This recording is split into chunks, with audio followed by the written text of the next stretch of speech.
Imagine sitting at a poker table, surrounded by famous golf influencers who've never played a single hand of poker in their life. I told myself I wouldn't leave until I stack every single one of them, but that proved to be a lot harder than I initially thought.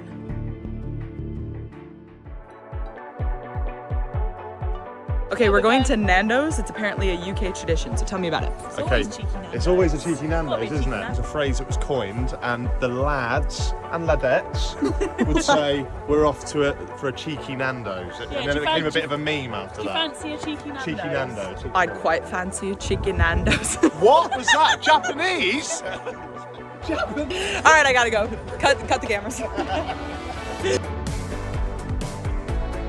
This is like a cultural experience right now. Hey, there's the boys. I just took my first bite, so we're gonna pretend this is my first bite. Wow. This is good. It's really good. Okay, Ian's just gotten us Curse the Pigs. I hear it is a British staple, so we're gonna try that as well. 1 out of 10, and I love cake. Why? No way. If it was all this darker pink, I think I would like it. Another one! Here he is. Cheers. All right, she's. Oh. 4 out of 10. I like this one better. Wow. Then we headed to the 888 Poker Live event, where we were going to be playing the Ambassador Sit and Go. Up top was an 888 package worth thousands, but second place gets nothing. I was determined to win, but I had to get through some pretty tough opponents first. In the very first hand, Vivi opens, the hijack makes the call, and then I look down at pocket sevens in the cutoff. One thing to note about Vivi though is that she's a super dynamic player and really difficult to play against, which makes her someone that I really want to stack. I make the call in the cutoff. Before the flop comes 5-6-6 with 2 hearts. It's not every day you're gonna flop an overpair with pocket sevens, so when Vivi bets 1K and Jack folds, I make it 2.5K. She makes the call. The turn comes the 6 of clubs, and when Vivi checks to me, I'm ready. With my bet on the flop, I set up a pot-sized jam on the turn perfectly, so that's exactly what I do. I'm all in, and Vivi's in the tank. Now, one thing to note about this hand is that before this sit and go even started, I told Vivi that I was going to be getting in the mix versus her specifically. So when she asks to see one of my cards, I know exactly which one to show her.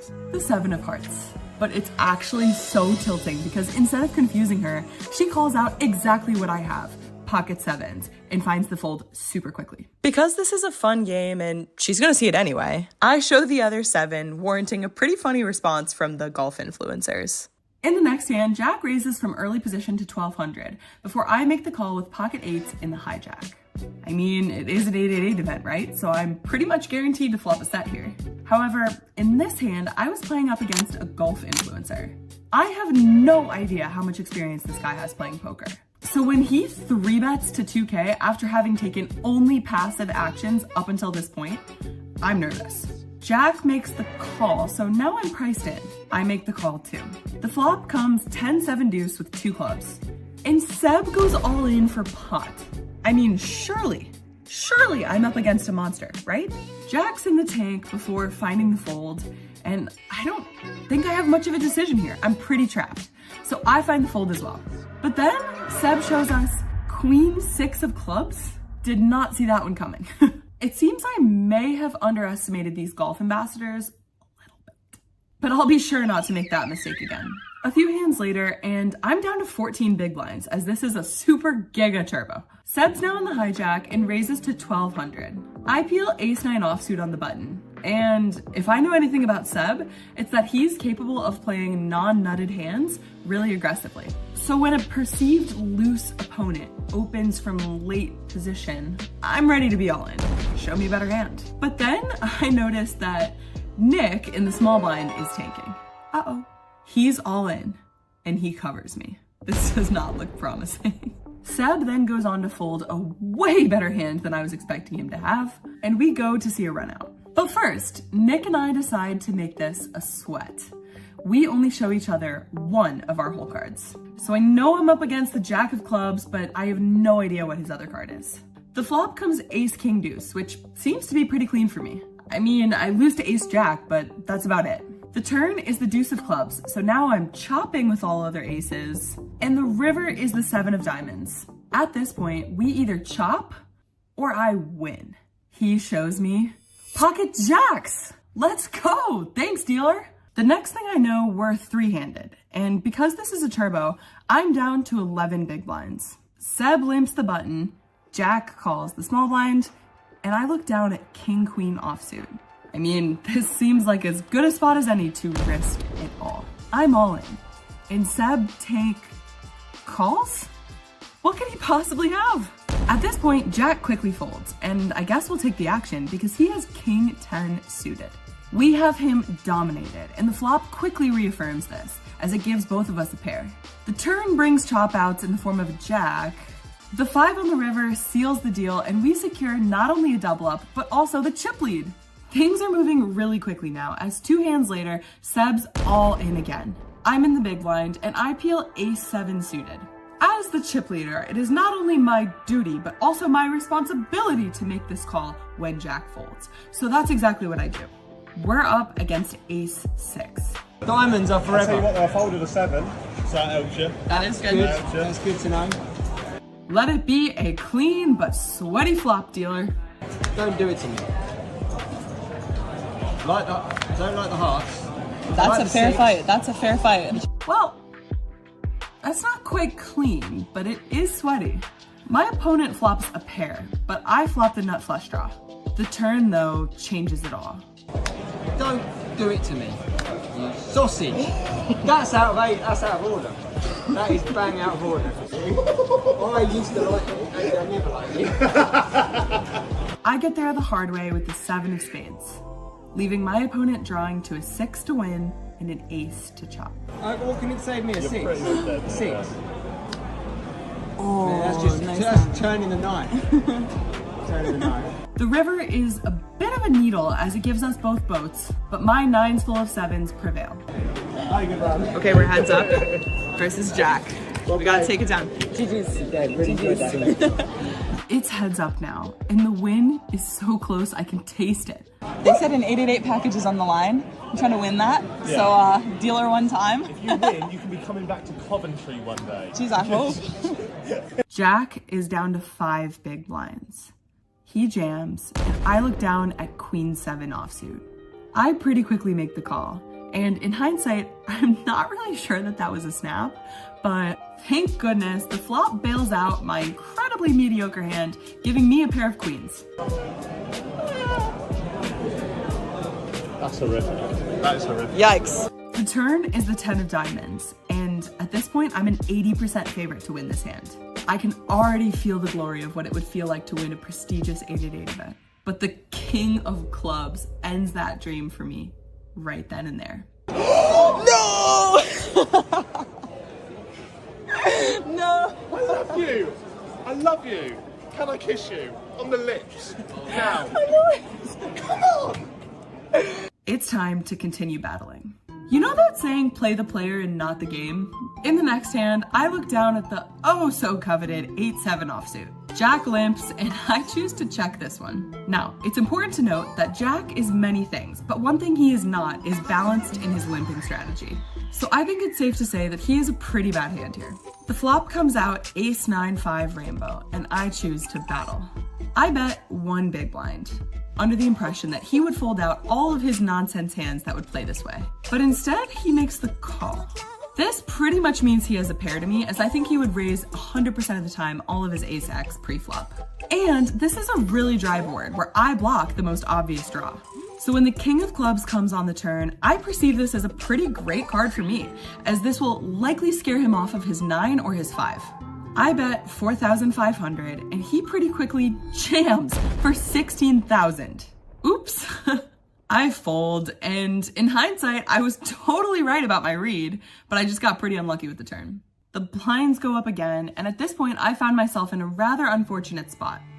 This is a big one. As a short stack, now I'm the one that needs a double. But when Jack open jams for my remaining 7 big blinds, I have a really easy call with ace-5 offsuit. He has jack-9 offsuit, and now we're gonna see a run out for my tournament life. I feel good about this, dealer. I'm not.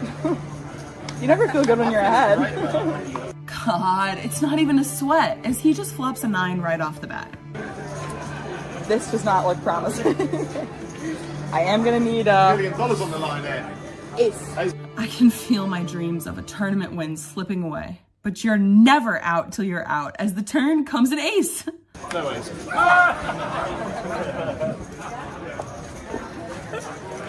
Rigged. It's rigged. Oh, good Christ. This is honestly why you should never give up, as now Jack's the one drawing to his 5 remaining outs. Which, of course, he hits. No, not like this.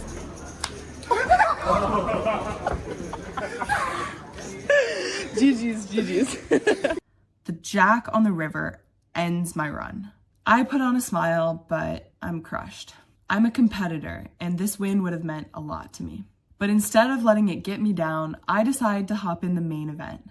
I mean, I probably got all my run bat out of the way already. What could go wrong?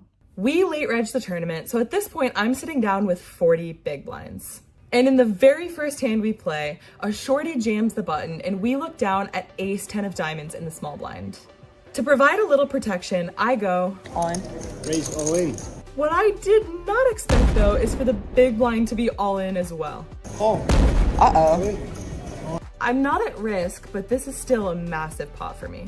We're up against the big blind's pocket 9s and the button's pocket 8s. Wait, this is really bad. I'm up against 8s too. 8s always win here. The flop comes ace jack, giving me way too much of a lead to feel at all comfortable right now. The turn is the 5 of hearts, which makes Not like this. And if you've watched anything on this channel, I bet you know exactly what the river is. Yes. Oh. But we do scoop a side pot to make us pretty much break even. It's okay, I pay you off. Okay. That one always hurts. Just a bit. In the next hand, I peel ace deuce of clubs and play the craziest hand of the day.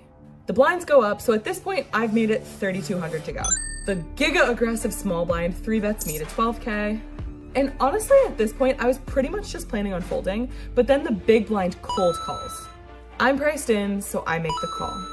The flop is 4 jack 3 with 2 clubs, giving me a flush draw and a straight draw. That's a pretty good flop, so when the small blind slows down with a check and the big blind goes all in, I have way too much equity to do anything else but to go all in. Then, the small blind, who covers both of us, goes all in as well. It is a massive 3-way all in, and I need to hit. But the turn is an ace, giving us the best hand by a mile now. And we find the double when a queen 4 comes on the river. Pretty brutal spot there for kings. Would not take a mind reader to know what he's texting about. Apologies to his backers for that one. In the next hand, I peel ace jack offsuit. Under the gun 1 opens, and I 3-bet as the chip leader of the entire tournament. He makes the call. The flop is ace 3-4 with 2 spades. He checks to me, and I bet 7,500 before he says this. You're an influencer of some description, aren't you? Everyone Yeah. keeps telling me that what do you influence? Like, do you... Bad decisions, a lot of punts. People are influenced to get it in bad a lot. I'm quite good at that myself. Because for me, Steve Crow's going to tell you I'm the king of bad decisions. Okay. Oh, we are best friends then. Then he makes the call. Good call. The turn is the 2 of clubs, and he checks to me once again. I think this warrants a double barrel, so I will go 16K. Snap call. Whoa. The river is the 8 of hearts, and this time when he checks, I check behind. I have an ace. Set? Ooh, that's gonna be tough to beat. That's pretty good. Let me see. God, you guys, I haven't bagged a freaking tournament in so long. Like, I need to bag and I need to cash. And if I did, I would get a UK flag on my handed mob, which would be pretty cool. So, this is where we're gonna be. It's gonna be dope. Let's get after it. In the very first hand that I'm involved in the feature table, I'm dealt pocket jacks under the gun. This definitely qualifies as an open, so I make it 2 big blinds before the big blind 3-bets me to 5.7 big blinds. We started the hand with 30 big blinds, and we're 6-handed. So I think there's nothing else to do here but go all in. He could not be more excited to put all of his chips in the middle. This doesn't feel good, and he's nice enough to tell me that he indeed does have aces. I'm gonna need some help. The flop is King 7-6 rainbow. I need a jack and a jack alone to give me this win. The turn provides no help in the 5 of hearts, and the river is the 4 of clubs, which sends me home. Or so I thought. I've grabbed my things. I'm walking to the exit when the dealer calls out my name. He tells me that I might have chips left, and I'm ecstatic. I start walking back in. I'm not celebrating yet, but I'm hype. This is gonna be a big needle though if I'm out now and they called me back. The dealer counts my chips once. Then he counts them again. The chip stacks were very, very close. Oh, and it is a bit of needle from the dealer. No, I'm covered by 1 big blind. Well, I'm out. I have a smile on my face, but I'm pretty disappointed. And the worst thing about it was too, is they called me back. They're like, no, you still have chips. I'm like, we're so back? We were not so back. Until next time.